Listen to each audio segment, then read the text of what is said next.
kommer til at foregå hele tiden permanent nu, 24 timer i døgnet. Den topchef eller leder, der ikke er i stand til at følge med forandring, vil ikke være topchef om 5 år. En ny undersøgelse, der er netop blevet offentliggjort af Harvard Business Review, viser, at en gennemsnitlig CEO sidder 4,8 år i en amerikansk virksomhed.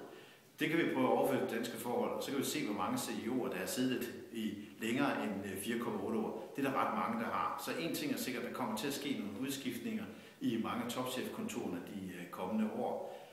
Når man som topchef skal være med i forreste række, så handler det først og fremmest om eksekvering og viljen til at føre ting ud i livet. Det nytter ikke noget at lave de store strategiplaner og bruge alle ens vågne timer på det.